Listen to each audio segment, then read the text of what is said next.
The interplay of theory and observation or experiment is basic to the progress of science. That means we should do both theory and experiment. Science is ever dynamic, that means ever changing.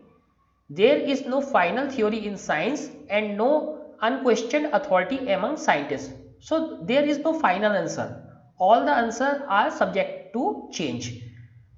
As observation improve in detail and precision or experiments yield you new results, theories must account for them. So if our observations improve in details, some details which we could not discover previously that are discovered, so the theories must account for them, they must add those results as well, if necessary by introducing modifications. So sometimes these theories modified, sometimes the modifications may not be drastic and may lie within the framework of existing theory. That means sometimes these modifications are small and old theory, if we make some changes in the old theory, that is good enough. For example, when Johannes Kepler examined the extensive data on planetary motion collected by Tycho Brahe, the planetary circular orbits in the heliocentric system, Sun at the center of the solar system, imagined by Nicolaus Copernicus, has to be replaced by elliptical orbits to fit the data better. So what did Johannes Kepler did? So Nicolaus Copernicus when did this heliocentric model, heliocentric that means Sun is in the center of this solar system.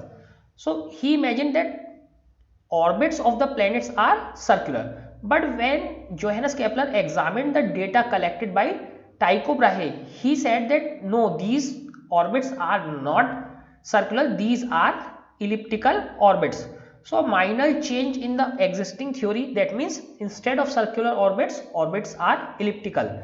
Just we change the theory with a minor change. Now occasionally, however, the existing theory is simply unable to explain the new observation. Sometimes it is difficult that old theory can be modified. This causes a major upheaval in science. That means there comes a major change in science. In the beginning of the 20th century, it was realized that Newtonian mechanics, till then a very successful theory, could not explain some of the most basic features of atomic phenomena. So what was seen at the starting of 20th century? It was seen that Newton's mechanics was unable to explain some of the basic phenomena at the atomic level. So this old mechanics, Newtonian mechanics, is also called classical mechanics. Classical because it is old mechanics. So this is also called classical mechanics. Similarly, the then accepted wave picture of light failed to explain the photoelectric effect perfectly or properly. So wave picture of light, we have already studied that light travel in waves, but it was seen that it was unable to explain the photoelectric effect. Photoelectric effect is an effect on which the solar cells work. This led to the development of a radically new theory, quantum mechanics. So a new type of mechanics come, which is we call quantum, QUANTUM, quantum mechanics, to deal with the atomic and molecular phenomena. So what is the problem with the classical theory? Classical theories are very good for normal objects, but when we come to atoms or molecules, these theories fail. Just as a new experiment may suggest an alternative theoretical model, a theoretical advance may suggest what to look for in some experiments. So previously we have seen some of the experiments were done and theories could not explain those experiments. So what we did, we changed the previous theory or we created the new theory. But sometimes what happens that new experiments are done after the theoretical model, because theoretical calculations or theoretical model suggest that this experiment is not correct, we have to make some correction, or they suggest something new.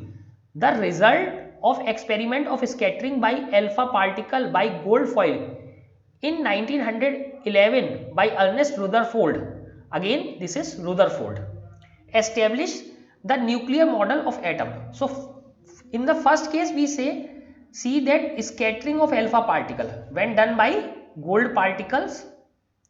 So what Ernest Rutherford did, he discovered the nuclear model of atom. So he proposed that the atom is in work in a nuclear model, that means nucleus is at the center and electrons move around this nucleus.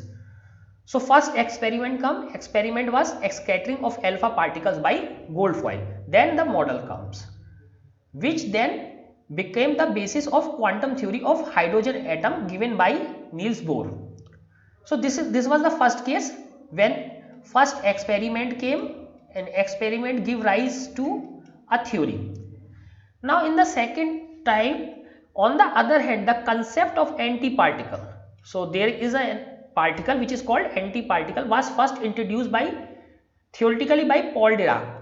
So Paul Dirac first gave this theory of antiparticle. So here comes the theory first, and in 1930, so he gave this theory in 1930 and confirmed 2 years later.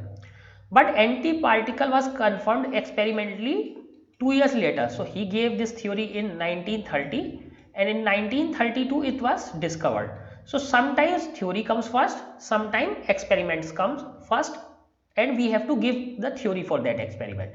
But sometimes what happens, sometimes theory is much more advanced and we discover the particles later. So what was the particle discovered? Particle was positron, discovered by Carl Anderson. What is a positron? So we know electron. Electron is a negatively charged particle. So positron is a particle very similar to electron, but it has a charge positive charge, and its mass is same as the mass of the electron. So positron was discovered by Carl Anderson, but the theory was already given in 1930 by Paul Dirac. So one important thing here is Paul Dirac was one of the most fantastic scientists of 20th century. So we always hear about Albert Einstein, but definitely Paul Dirac was much better than Einstein.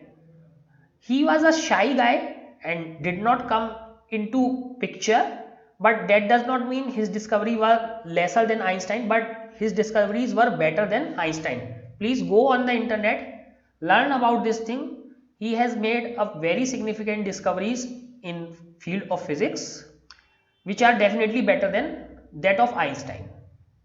Now physics is a basic discipline in category of natural sciences.